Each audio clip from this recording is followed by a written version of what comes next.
तारो चोली बोलत बारो राजा अटपट बोली ए हो पागल हुआ का रंग के साया साड़ी रंग तारो चोली बोलत बारो राजा अटपट बोली काखते आइला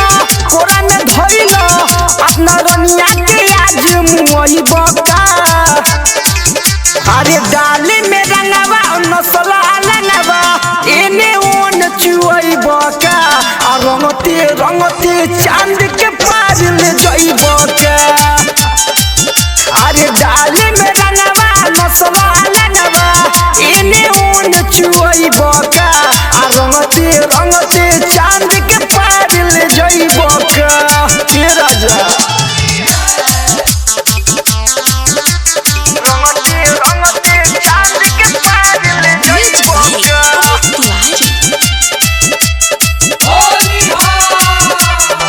नसन लगतर बड़ा नसाइल कर बच्ची के पट हो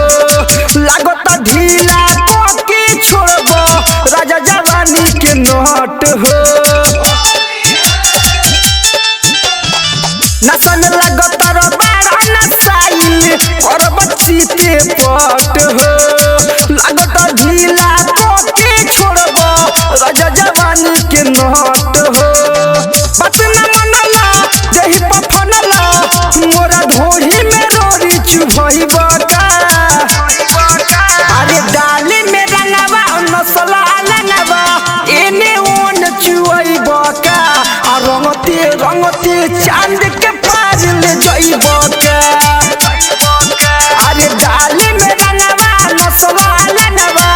एने ओन चुई बका आ रंगते चांद के पार ले जई बका रंगते चांद के पार ले जई बका म्यूजिक बाय अमित तिवारी चांद के पार ले जई बका ओसे ना होली खेलावे राजा होतवे बड़ी गोहजन हो काजन काठी के हवा नरेंद्र भरला ना तोहर मोहन हो ओसे ना होली खेलावे राजा होतवे बड़ी गोहजन हो काजन काठी के हवा प्रभु भरला तोहर मन हो ए धर्मेंद्र डाली के अंदर है दीवाना से बात जनई बका